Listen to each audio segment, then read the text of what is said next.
Bonjour, vous écoutez Modeste Schwartz, qui pour une fois ne parle pas seulement aux post-occidentaux, étant donné qu'aujourd'hui j'ai décidé de faire ce qui s'appelle sur Facebook un live public. Ceux qui me suivent depuis, disons, plusieurs années auront remarqué que ces derniers temps, j'avais pas tellement tendance à faire ça. J'ai effectivement largement cessé de proposer des contenus publics, que ce soit par écrit ou face caméra, pour la simple raison que ça ne me rapporte pas grand-chose. Matériellement, plus exactement, ça ne me rapporte rien. Et qu'en revanche, à force de publicité, dans un contexte comme celui qu'on vit actuellement, ça peut en revanche ramener pas mal d'ennuis. J'ai donc assez peu de raisons de le faire. À la différence de tous ces réinformateurs, philanthropes, lanceurs d'alerte en tout genre qui encombrent YouTube, je ne cherche pas à monétiser mes interventions par la quantité des followers, par la masse de l'audience. J'ai d'ailleurs par le passé expliqué sur cette chaîne pourquoi je ne voulais pas le faire, parce que ça mène immanquablement au sensationnalisme et donc au pigeonnage, et c'est pas mon métier. J'ai donc pris l'habitude de m'exprimer presque exclusivement au bénéfice de ma communauté post-occidentale. Mais comme aujourd'hui, exceptionnellement, je ne m'adresse pas seulement aux post-occidentaux, je ressens quand même le besoin d'expliquer aux autres en quoi consiste cette communauté. Alors, si vous avez entendu parler de la franc-maçonnerie, vous savez, donc ces gens assez intelligents, assez débrouillards, qui se cooptent pour s'entraider, échanger de l'information, de la réflexion, de bons tuyaux, eh bien, c'est un peu ça l'idée. La communauté post-occidentale a vocation à devenir un cercle fermé.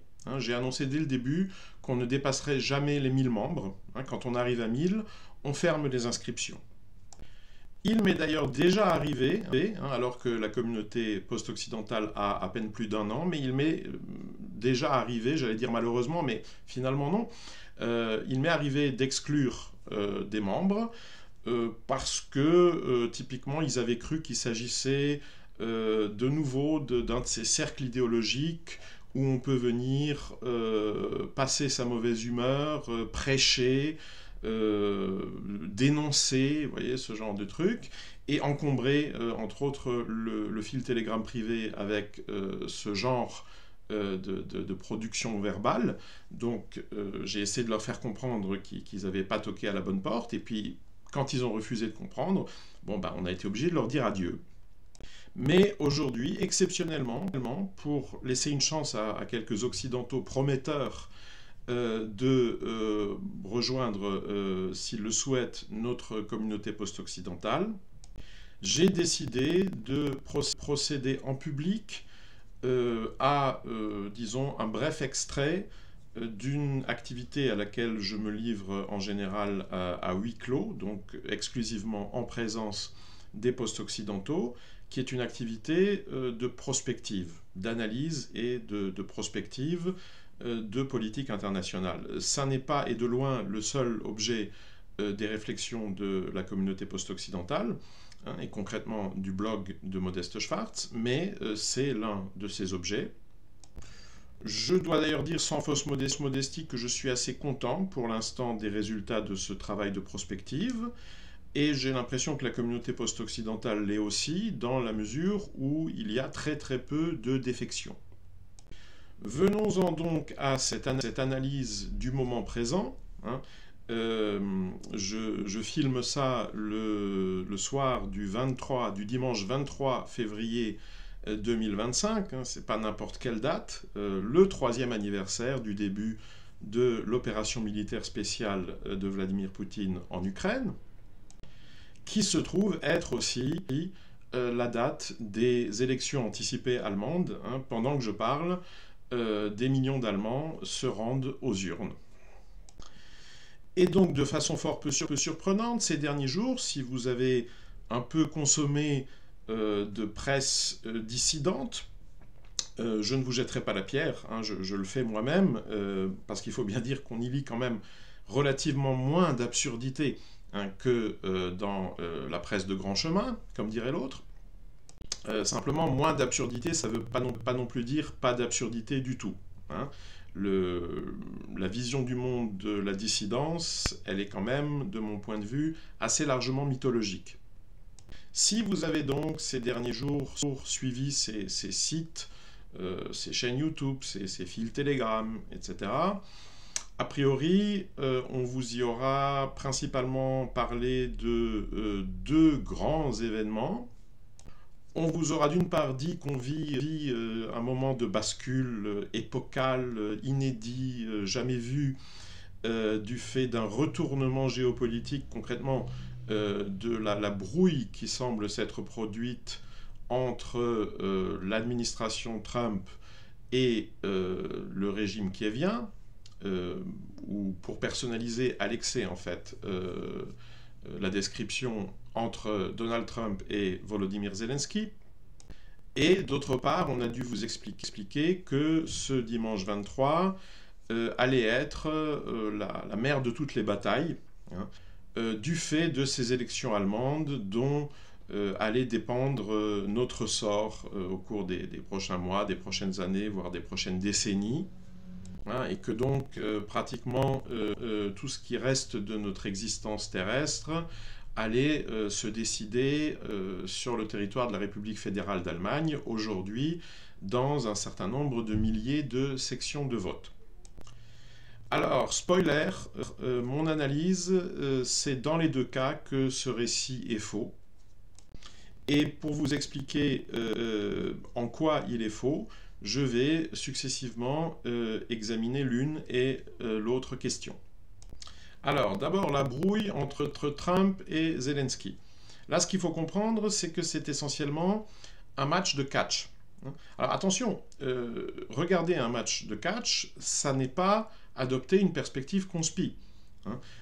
Ça n'oblige pas à supposer que tout a été chorégraphié, qu'il y aurait un metteur en scène, un script, des préméditations diverses et perfides. Et d'ailleurs, beaucoup des prises auxquelles on assiste pendant un match de catch sont dans une certaine mesure réelles, hein. C'est-à-dire que les catcheurs savent comment tomber sans trop se faire mal. Mais enfin, quand ils tombent, ils tombent, hein. Les lois de la gravitation s'appliquent quand même. Ce que veut donc dire cette métaphore, hein, consistant à présenter Trump et Zelensky comme deux catcheurs, bah ça revient simplement à constater que ce sont deux politicards, hein, produits de la démocratie représentative, et qu'ils ont chacun un électorat à satisfaire. Un électorat, des sponsors, des amis, des groupes d'influence, et dans le cas de l'Ukraine, il faut bien le dire aussi, éventuellement certains groupes de pression susceptibles de recourir à des méthodes moins démocratiques pour manifester leur insatisfaction. Examinons d'abord le jeu du point de vue du catcheur Trump. Eh bien, je dirais que en soumettant Zelensky à cette sorte d'ultimatum trumpien, hein, je veux 500 milliards de concessions minières en Ukraine ou sinon au revoir, eh ben, je dirais que Trump, ce faisant, a très bien joué, hein, dans sa perspective, étant donné que presque indifféremment de l'issue de la reprise, il y a de toute façon de fortes chances pour que lui ait satisfait son électorat, ses soutiens, son camp.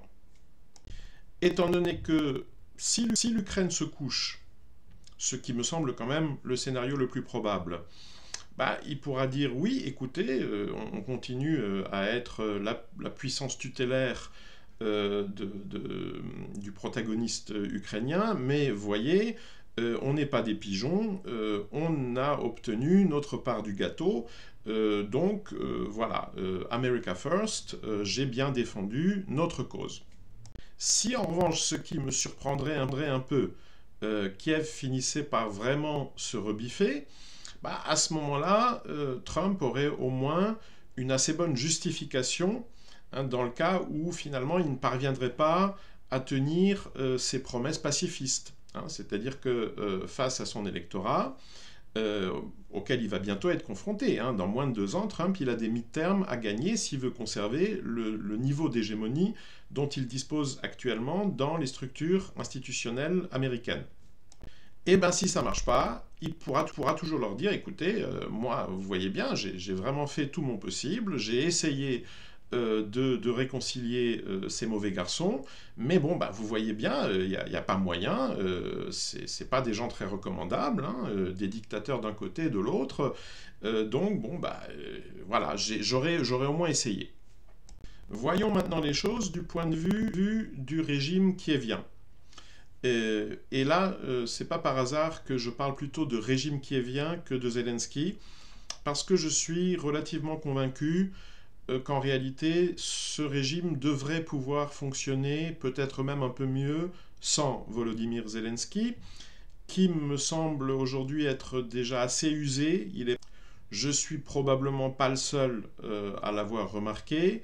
Il doit y avoir un certain nombre de gens sérieux à Kiev et d'ailleurs aussi ailleurs, à Washington, en Europe, pour réfléchir à des scénarios de remplacement et à des plans de retraite plus ou moins Charlie, hein, plus ou moins conviviaux pour l'individu Zelensky. Il existe donc un scénario dans lequel Zelensky s'enferre dans son refus d'accepter les conditions de Trump. Je pense dans ce cas avant tout de peur de devenir la cible des nationalistes radicaux à Kiev. Auquel cas, Zelensky, que ça soulagerait peut-être d'ailleurs plus qu'autre chose, pourrait bien quitter la scène assez vite et être remplacé par, en vitrine, un personnage plus frais, hein, moins usé.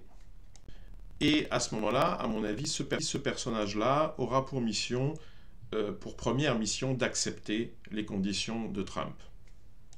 J'aurais donc tendance à penser qu'à 75%, hein, dans la situation actuelle, les prévisions à 100%, c'est devenu à peu près impossible, compte tenu qu'on vit un moment d'ouverture, là pour le coup c'est vrai, inédite de l'horizon des possibles. Mais à 75%, je dirais que cette brouille, qui est bien utile en réalité hein, aux deux protagonistes, à titre personnel, comme figure politique, cette brouille ne devrait pas s'éterniser, ne serait-ce que parce que comme l'a justement fait remarquer Philippe Fabry, hein, que en général j'ai tendance à trouver un peu délirant, mais il lui arrive de faire des observations très justes, et il a récemment fait remarquer que ces concessions minières en Ukraine, qui auraient pour effet d'ancrer territorialement les intérêts des États-Unis en Ukraine, constitue plus qu'un équivalent. En réalité, dans une perspective de réelle politique, c'est en fait beaucoup mieux hein, qu'une adhésion à l'OTAN, parce que bon, l'OTAN, l'article 5, tout ça, oui, c'est très joli, tout ça, ça existe avant tout sur le papier, hein, puisque militairement, l'OTAN, c'est les États-Unis et puis pas grand-chose d'autre. Et ça, le Kremlin le sait aussi très bien. Hein, ce qui fait que, à mon avis, il aura très très peu tendance, le Kremlin, à prendre pour cible des intérêts américains, même si ces intérêts se situent du point de vue du droit sur le territoire d'un État qui ne fait pas partie de l'OTAN, qui ne jouit pas des garanties, entre guillemets, associées à l'article 5, etc. Ce qui m'amène à ajouter le corollaire suivant. Hein. Quelles seraient les conditions d'apparition de ce cas relativement moins probable, hein, les 25% de probabilité restants, hein, dans quel contexte est-ce qu'on pourrait malgré tout voir la brouille s'éterniser? Eh bien, je dirais qu'à moins implosion pure et simple de l'Ukraine, le seul cas où cette brouille entre Kiev et Washington pourrait s'éterniser, c'est le cas dans lequel une grosse partie, hein, la plus grosse partie de l'élite kievienne choisirait finalement de quand même plutôt revenir dans l'orbite du Kremlin, ce qui constituerait quand même pour elle, pour cette élite, une décision assez risquée.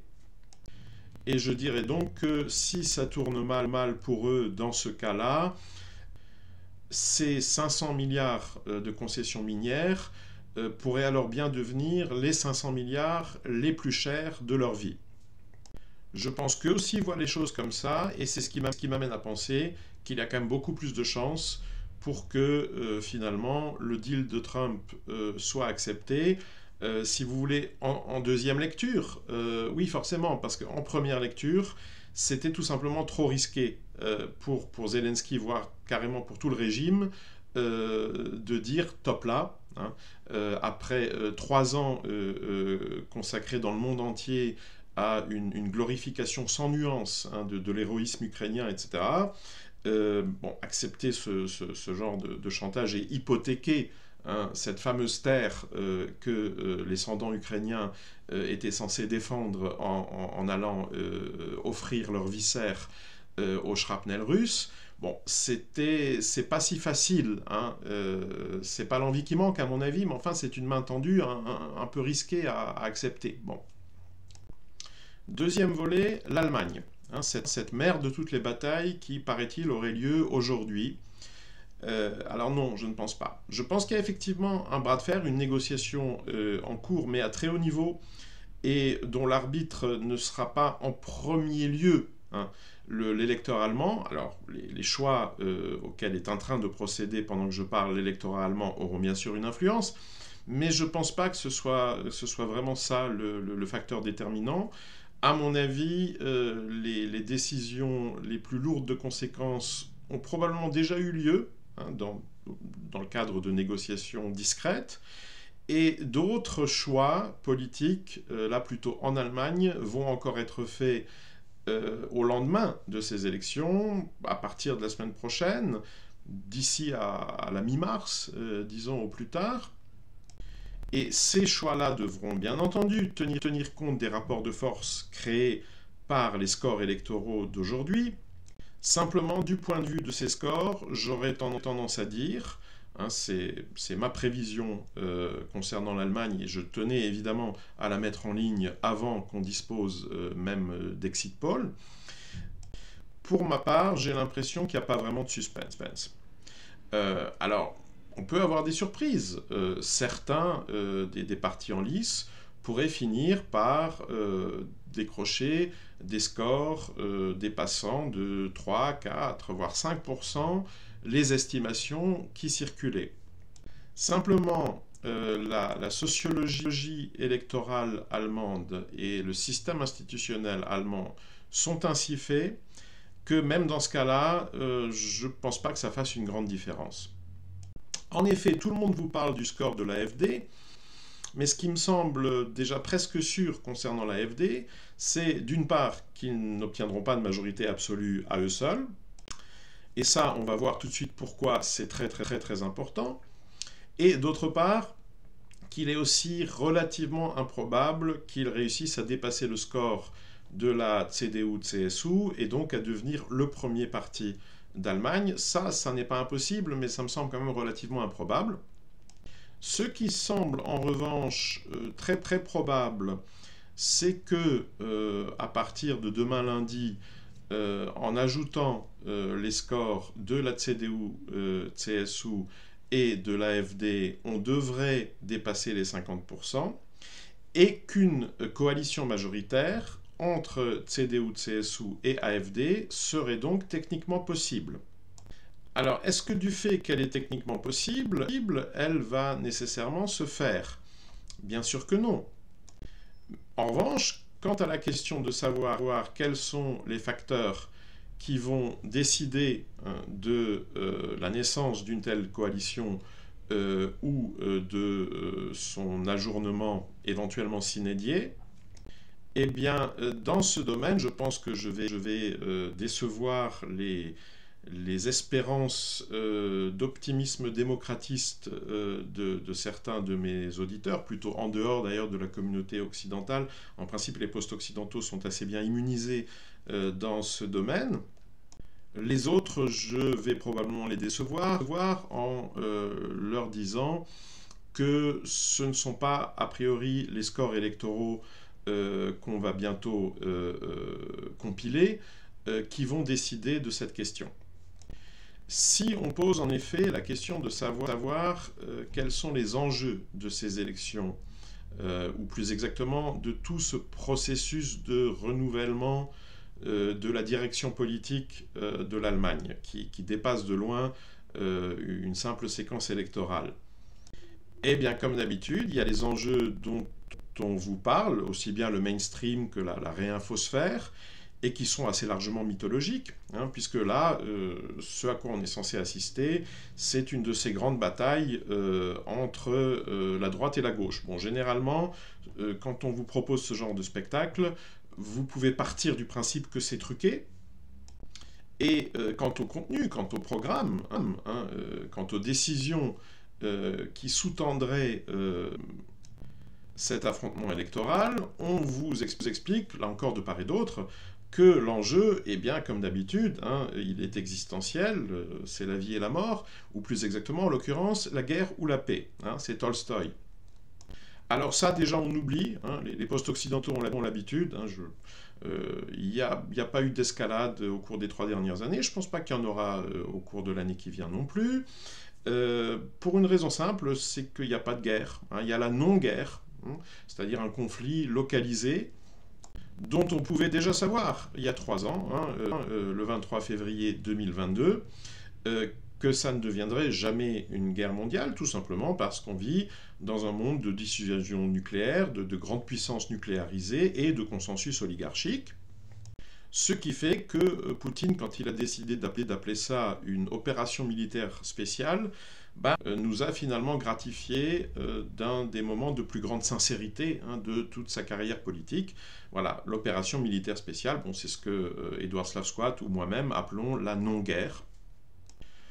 En réalité, quand vous regardez un peu les chiffres dans toute leur froideur, vous remarquez par exemple que, comme le fait souvent remarquer un général israélien magarophone qui s'exprime dans les médias hongrois, Robert Castel, l'armée de l'Allemagne et celle de la Grande-Bretagne, donc les armées de 2 des pays européens qui, disons, se situent dans le haut du spectre du bellicisme au cours de ces 3 dernières années, eh bien ces 2 armées, aujourd'hui, 23 février 2025, sont plus petites qu'elles l'étaient le 23 février 2022.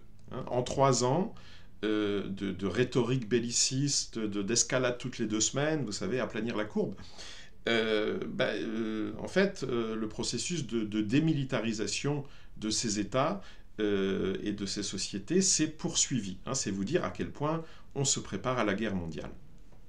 Mais donc, si ce n'est pas la guerre et la paix, en fait, c'est quoi l'enjeu de cette petite révolution allemande?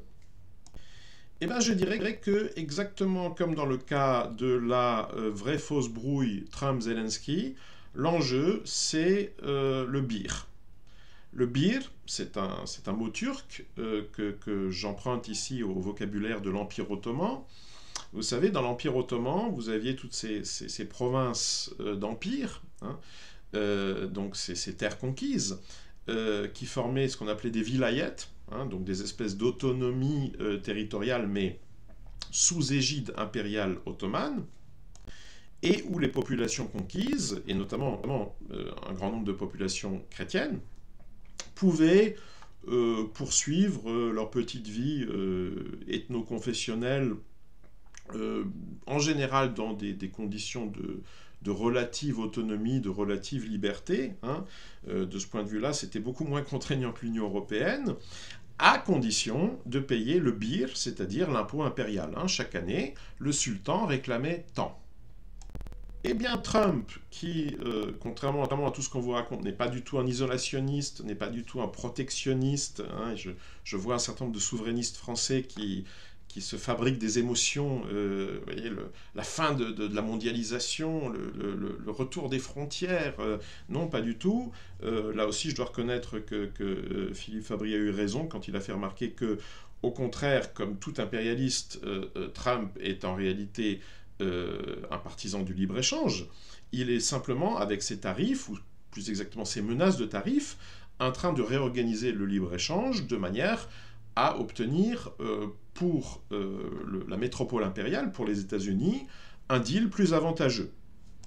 Et ça, dans le cas des provinces impériales stricto sensu, hein, c'est-à-dire, pour le dire vite, des pays de l'OTAN, hein, des alliés militaires qui ont obtenu le droit de cité dans cet empire, eh ben, ça passe avant tout par la négociation du montant du beer. Et là, je pense que du point de vue de l'administration Trump, la grande question, c'est à qui réclamer le beer. Hein, quand il s'agit de l'Europe, il y a une option consistant à continuer à passer par l'Union européenne en quelque sorte comme fermier des impôts. Hein, c'est tout de même assez pratique, hein, ça permet de centraliser la collecte.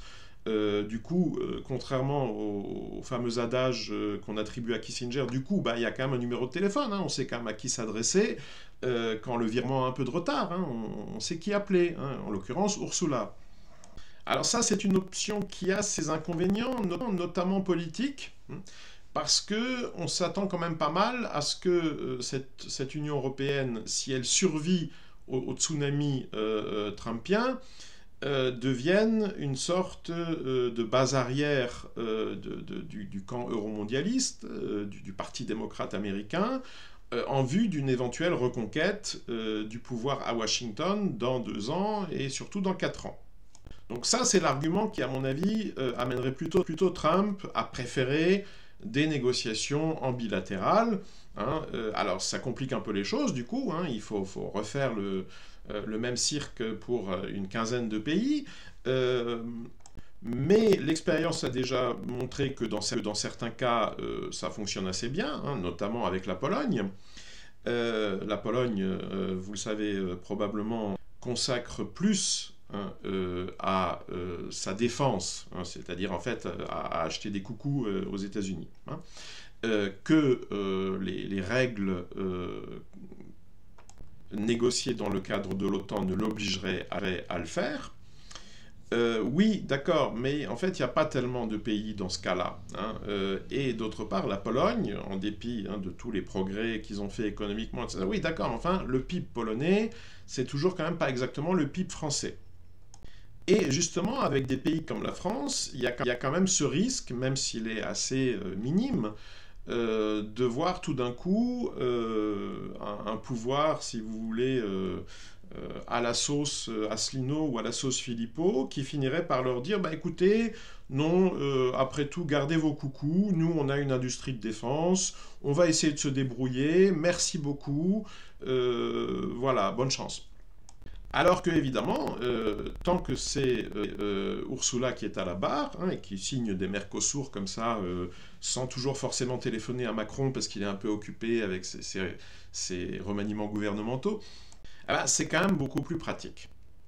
Donc moi j'aurais tendance à penser qu'entre ces deux options, le cœur de Trump balance, et que, fort probablement, comme c'est un homme d'affaires, ce qui devrait en grande partie contribuer, en fin de compte, à emporter sa décision, ce sera la somme, hein, ce sera le montant qui aura pu être négocié, qu'il a peut-être déjà été sans qu'on le sache. Or, si cette négociation est un succès, ça voudra dire concrètement, hein, ceux qui suivent mes fils Telegram connaissent déjà mon opinion sur la question, hein, ça voudra dire que Trump aura accordé sa grâce impériale au mutin de Bruxelles, hein, qui décidera d'oublier, entre guillemets, enfin de pardonner plutôt que d'oublier toutes les crasses qu'ils lui ont faites au cours des 2, même des 4 dernières années, en échange d'une renégociation tout à fait consistante à la hausse du beer impérial. Si tel est le résultat de ces négociations qui ont peut-être déjà eu lieu ou qui sont peut-être encore en cours ou qui vont avoir lieu, à ce moment-là, la principale conséquence concernant l'Allemagne, c'est que l'AfD ne peut pas entrer dans un gouvernement avec son programme actuel. Pourquoi? Parce que son programme actuel, conformément, j'allais dire, à l'acte de naissance de ce parti, il est né pour ça, le parti AfD. C'est à l'origine le parti allemand de la sortie de l'Union européenne. Et avant tout de la sortie de l'euro. Le projet fondateur de l'AfD, c'est le Dexit. Et justement, ces derniers jours, tout a été fait pour donner au moins aux pigeons, aux amateurs de grandes batailles entre la droite et la gauche, l'impression que c'est effectivement ce que Alice Weidel cherchait à faire passer. Elle a notamment, il y a à peu près 2 jours, je crois, annoncé, dans le cas où l'AfD gagnerait, alors qu'est-ce que ça veut dire exactement gagnerait? Devenir le premier parti, réussir à gouverner seul, ce qui voudrait dire dépasser les 50%, ce qui me semble exclu. Enfin, en tout cas, si l'AfD gagne, ils vont faire un référendum sur l'Union européenne. Bon, ça, à mon avis, c'est un piège gros comme une maison. C'est exactement le genre de tour de passe-passe qui pourrait, le moment venu, permettre à l'AfD d'accepter une main tendue de Merz, donc d'entrer dans un gouvernement avec Merz pour chancelier et à 75% le programme de la CSU comme programme de gouvernement. Et donc, en expurgeant de facto le programme de l'AfD de la clause du Dexit, mais avec ce merveilleux argument démocratiste, conformément auquel on va demander au peuple de s'exprimer. Alors les post-occidentaux abonnés au fil privé réservé aux post-occidentaux éminents, qui sont les abonnés annuels du blog, connaissent déjà les raisons qui m'amènent à penser que, a priori, un tel référendum en l'état, c'est-à-dire organisé au cours des prochaines semaines ou des 2-3 prochains mois, à défaut de grands coups de théâtre sur la scène de la politique internationale, devrait être un échec, c'est-à-dire que le Bleiben, le Remain, devrait l'emporter. Alors évidemment, rien n'est jamais garanti, ce serait de toute façon une opération risquée, comme l'a démontré l'expérience du Brexit en Grande-Bretagne. Mais en l'occurrence, au point où on en est, je pense quand même que c'est la solution la plus astucieuse à laquelle ait pu penser Alice Weidel, qui est visiblement une femme d'une grande intelligence, pour arnaquer son électorat. Alors pourquoi est-ce que je parle d'arnaquer l'électorat de l'AfD? Eh bien, parce que si on considère la situation du point de vue des intérêts de l'AfD comme parti, je dirais que son intérêt aujourd'hui et demain, son intérêt bien compris à moyen terme au moins, ce serait de ne pas entrer dans un gouvernement avec, à vrai dire, n'importe quel autre parti, et notamment avec les Altparteien, avec ces partis datant de la guerre froide, CDU, CSU, SPD, FDP, Grünen. En restant dans l'opposition, vu l'avalanche de merde, il n'y a pas d'autre mot, qui devrait attendre le peuple allemand en 2025, l'AfD aurait toutes les chances d'arriver au pouvoir au plus tard dans 4 ans, probablement plus tôt d'ailleurs avec de nouveau des élections anticipées, et ce coup-ci avec une majorité qui pourrait bien dépasser les 50%. Alors là aussi, il y a évidemment d'énormes risques, et notamment, est-ce que l'élite allemande et eurocratique, dans ce cas-là, prendrait encore le risque tout simplement de laisser des Allemands voter? On peut se poser la question, mais à supposer que les apparences démocratiques continuent à être à peu près respectées, ce serait, à mon avis, la meilleure stratégie que l'AfD pourrait adopter, à supposer que les objectifs stratégiques de sa direction, et concrètement d'Alice Weidel, soit aussi ceux du parti lui-même et de sa base. Hein. Donc pour le dire en bon français, à supposer qu'Alice Weidel ne trahisse pas l'AfD. Alors, autre question, est-ce que Merz, qui a maladivement envie de devenir chancelier, hein, c'est le but ultime de sa vie, c'est son caprice d'oligarque, est-ce que Merz a vraiment envie de gouverner avec l'AfD? Toutes choses égales, je dirais, non, plutôt non.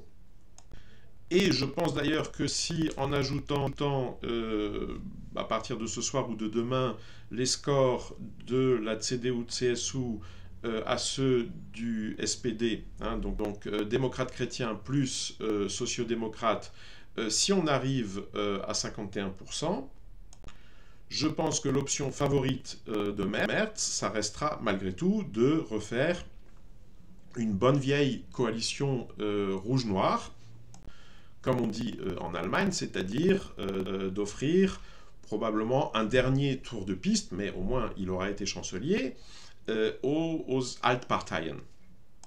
C'est une option qu'il pourrait même vouloir choisir dans le cas où, du fait de l'effondrement du SPD, l'option rouge-noir ne serait plus envisageable, c'est-à-dire que les deux partis à deux n'arriveraient pas à 50%, mais si les libéraux, le FDP, franchissent la barre des 5%, c'est-à-dire conservent une représentation parlementaire, il se pourrait que Merz prenne même le risque d'une coalition tripartite, alors même que dans l'histoire politique allemande d'après-guerre, ces coalitions ont toujours eu tendance à être assez bancales, et que ça ferait grincer beaucoup de dents, puisque c'est la FDP qui a provoqué la tenue de ces élections anticipées en sabordant la coalition dont Scholz était le représentant à la chancellerie.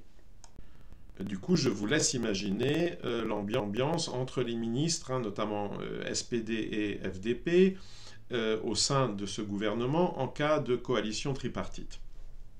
Et alors vous me direz, oui, mais Musk et Vance, là, avec leur main tendue répétée sans mauvais jeu de mots à propos de Musk et de la main tendue, leur main tendue à répétition en direction de l'AfD, est-ce qu'ils ne cherchent pas à faire capoter le projet bruxellois, à porter au pouvoir une AfD qui est un parti qui est né autour d'un projet de Dexit?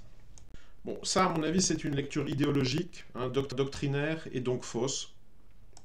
Je pense qu'en réalité, Trump, Musk, Vance, qui bien sûr ne portent pas les eurocrates dans leur cœur, c'est pas de ça qu'il s'agit, mais je pense que ce sont avant tout des hommes sérieux, des hommes de pouvoir et des réalistes, qui donc se rendent bien compte qu'il est quand même fort peu probable que l'AfD puisse arriver au pouvoir seule ce soir, la semaine prochaine, cette année. Et je pense par conséquent que cette main tendue à l'AfD, dont on a pu mesurer d'ailleurs l'impact électoral, en termes de dédiabolisation dans l'opinion allemande de l'option AfD. Je pense que cette main tendue était avant tout une manière de faire pression sur les élites allemandes, pour leur montrer le chat, comme disent les Roumains, parce que, une fois que vous leur avez montré le chat, vous voyez, les souris ont tendance à être plus disciplinées. Je pense par conséquent que si, disons la semaine prochaine ou d'ici à la mi-mars, l'AfD entre dans un gouvernement Merz, ce sera une opération dont l'objectif final sera finalement d'euthanasier l'AfD, parce que dans ce cas, à mon avis, l'AfD ne pourra que décevoir son électorat, puisque ça reviendra à faire une sarkozyte, c'est-à-dire que, et ça on a déjà pu le sentir dans le discours de Vance, tout l'accent va être porté sur les questions migratoires, culturelles, identitaires, etc. hein, donc l'Allemagne aux Allemands, l'Europe chrétienne, etc. Bon, et puis comme avec Sarkozy, vous revenez au bout de 4 ans, il y aura eu plus d'entrées sur le territoire qu'au cours des périodes précédentes, et pour tout le reste, bon, voilà, vous serez gros gens comme devant.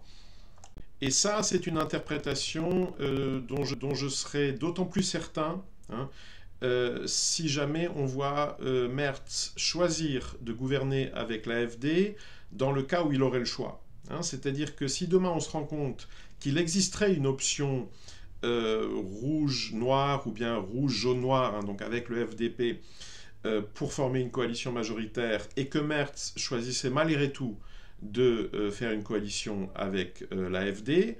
D'une part, dans ce cas-là, on peut être absolument certain qu'en réalité, la coalition se fera aux conditions de Merz, c'est-à-dire que l'AfD sera allée à la soupe, hein, se sera reniée pour entrer dans un gouvernement. Et on pourra, par la même occasion, être parfaitement certain que le but ultime de l'opération est effectivement de tuer l'AfD. Si Merz n'a pas le choix, et notamment dans le cas où la seule alternative à une entrée au gouvernement de l'AfD serait d'intégrer à nouveau les Grünen, qui sont vraiment la bête noire, hein, forcément, de l'administration Trump, puisque concrètement c'est un pseudopode du Parti démocrate américain en Europe. Alors dans ce cas-là, le paysage sera un peu plus complexe, mais je pense malgré tout que dans ce cas-là aussi, une éventuelle entrée au gouvernement de l'AfD se fera quand même plutôt aux conditions de Merz, et se fera, parce que c'est le point essentiel, moyennant l'abandon du Dexit dans le programme de gouvernement de l'AfD, renoncement qui à ce moment-là sera très très probablement camouflé, ou qu'on tentera de camoufler avec cet argument du référendum, hein, bon, qui servira avant tout à noyer le poisson. Dans tous les cas, si l'eurocratie arrive à sauver sa peau, ce pourquoi elle a quand même vaguement besoin maintenant d'un petit coup de pouce de l'électorat bourgeois allemand, seulement je dirais que ça c'est une condition nécessaire et non suffisante. Hein. Fondamentalement, si l'eurocratie survit à 2025, parce qu'évidemment le Dexit c'est aussi la fin du projet bruxellois. Bon. Si l'UE s'en tire, ce sera avant tout parce qu'il y aura eu un feu vert discret de Trump dans ce sens, et ça je pense que ça dépendra, ou ça aura dépendu, hein, parce que c'est une décision qui a peut-être déjà été prise, avant tout de négociations dont le principal chapitre aura porté sur le montant du BIR. Donc voilà, comme c'est une vidéo publique, je m'étais permis dans le texte de l'annonce sur le fil Telegram un minimum de mauvaise foi de marketing, en présentant le débat qui va suivre, hein, qui va commencer après la fin de cette vidéo YouTube, sous la forme d'une conversation sur Jitsi. Conversation, bien sûr, réservée aux post-occidentaux éminents et méritants, hein, en d'autres termes, aux abonnés annuels et mensuels du blog. J'avais annoncé ce débat en le qualifiant de veillée d'armes, hein, et bon, il est probable qu'effectivement, pendant le débat, on voit tomber, y a toujours quelques post-occidentaux qui ont un œil sur plusieurs écrans et qui m'informent dans ce cas-là. Bon, on voit tomber déjà quelques exit polls, voire même déjà des résultats allemands, mais vous l'aurez compris, de mon point de vue, c'est une veillée d'armes sans grand suspense. Hein. Les nouvelles les plus importantes que je m'attends à voir tomber, elles ne tomberont probablement pas ce soir, plutôt la semaine prochaine ou la semaine d'après. Et ces nouvelles seront en partie, oui, des conséquences des scores qui vont bientôt tomber, mais en partie seulement. Voilà, vous pouvez à présent refermer YouTube, éventuellement désinstaller l'application si vous manquez de place sur le disque dur, et en revanche ouvrir Telegram. où vous allez bientôt voir apparaître le lien d'invitation à la conférence privée dans les divers fils Telegram privés, hein, donc le fil des éminents pour les éminents, le fil des méritants pour les méritants. Voilà, aux post-occidentaux, je dis donc à tout de suite, et Urbi et Orbi, comme d'habitude, circulez, il n'y a rien à voir.